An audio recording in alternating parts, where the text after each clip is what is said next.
did. And my son was younger, and dealing with teenagers obviously is totally different than dealing with any other age group.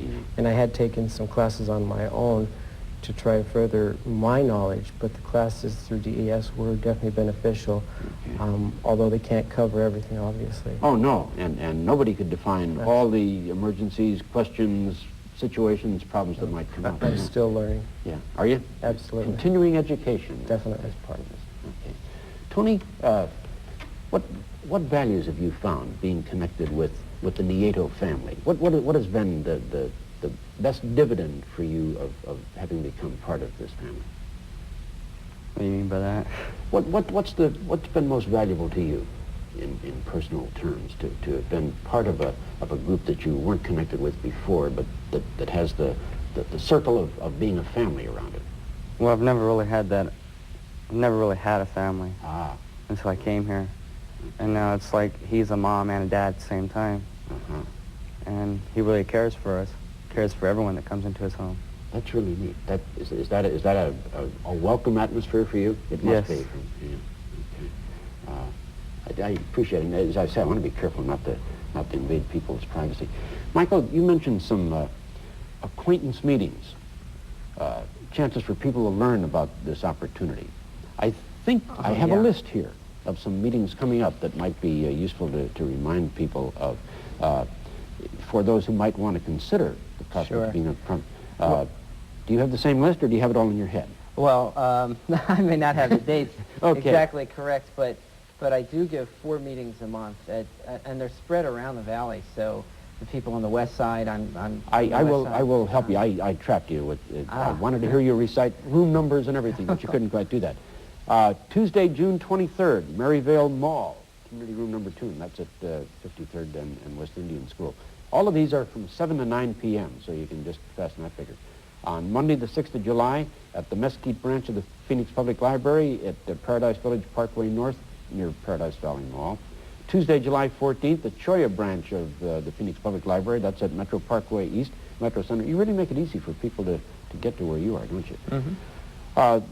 Thursday, July 23rd, in the East Valley at the Mesa Public Library, which is at 64 East 1st Street in Mesa. And Monday, July 27th, at Maryvale Mall again, in Community Room 2 at 5220 West Indian School. What happens during those 2 hours? Al, were you at one of these? No, you found out from the other media.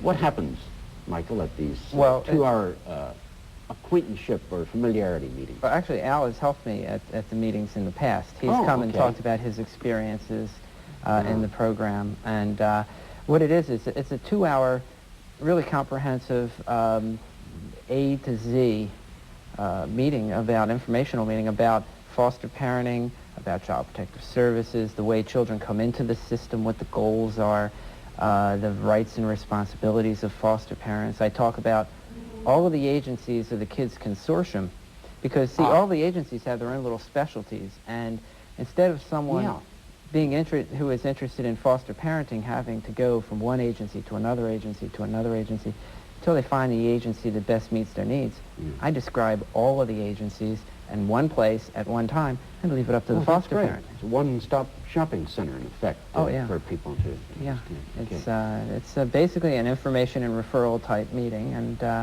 and from there, people can be referred directly on to training if they wish to become foster parents. Okay. The process can begin as soon as that meeting concludes, then. Probably the other really valuable part of the meeting is that I will answer any questions that anyone asks about any part of the system. I was a caseworker working in child abuse and child neglect for 8 years prior to recruiting, so I've experienced it from the other side, too. Yeah, okay. Al, that must be useful to you in your caseworker role to at least apply some of the human dynamics that you see operating in your professional field to your parenting. Is that a fair assessment? It definitely is. It gives you an inside edge to see it from both sides. You also learn how to work the system, which is definitely an advantage. Okay. Mark, we keep hearing these guys over here use the word system, and I'll ask you a very blunt question. How did you enter the system? What led you to the potential for having a foster parent? My parents I'd moved, my parents had a separation, and I moved from, from my dad and then back to my mom, and my mom just couldn't, take care of me and my sister. Okay, and so you became a potential for foster. That must be really neat to find another family at a time that you really need it. Yeah. Yeah, okay. We talk about system. We're really talking about human beings interacting. That word system conjures up all kinds of stacks of papers and in and out boxes and computers. Well, it does involve that too. It does that, but there's really some humanity at the base of all this, and I think that's maybe what we really Well, here. it's interesting how you have to integrate systems with human situations. That's why when I said that at least through kids, it becomes flexible. We try to be very flexible to meet the needs of the children and meet the needs of the families. And actually, the goal in foster care is to get the child back to the biological family. So, we're really having to deal with a lot of different aspects of a large system. Yes. Yeah. Good of you to define that, and we'll spread that out a little bit. But halfway through this program, we've got to pause, and we'll do that on this special for Kids' Sake edition of Arizona 87 by pausing briefly for these messages.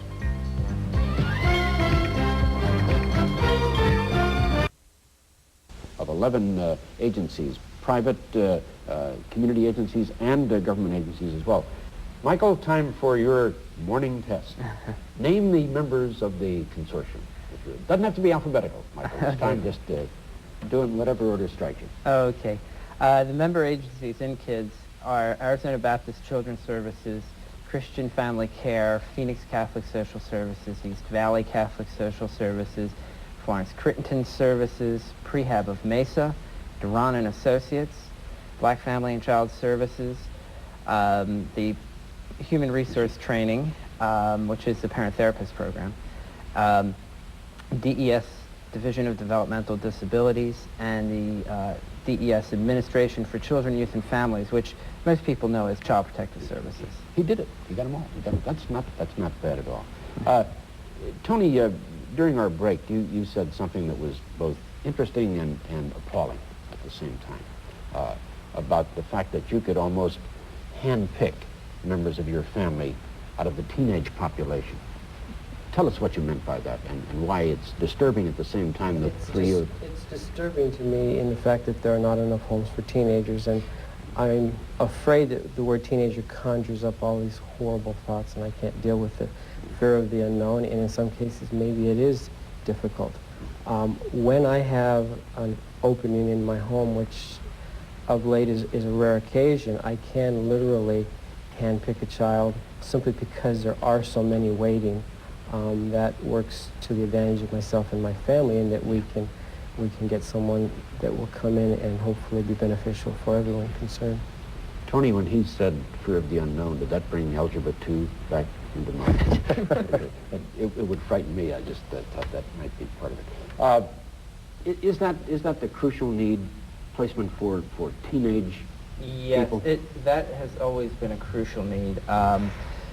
It seems that a lot of foster parents, when they're coming into the system, have the idea of rescuing babies and little children. But the fact is, over 50% of the kids that are coming into foster care are teens. The other interesting aspect of that is that when it's a good placement, when a teen is placed in a foster home and the chemistry is right and things work out, it can be the easiest placement because you can reason, you can talk, as opposed to, say, an unbonded baby or something like that may be has no, even more difficult. Point. So it can be easy, and we have some great homes for teens, but not nearly enough. Not nearly enough. Okay. Tyler, suppose Al had said he was going to be at one of these familiarization meetings with Michael, and something crucial came up. A client called, and he had to go somewhere, and he said, "You Tyler, go to the meeting and tell them about foster family." What would you tell people they were the most important things they needed to bring to the role of a foster parent? What would you identify as what they might really need to have in their kit of resources and tools to be a good foster parent? Well, I think you need to be, for one, like all parents, real understanding, and you need to be able to really be calm, because a lot of the kids we get in or that come into our home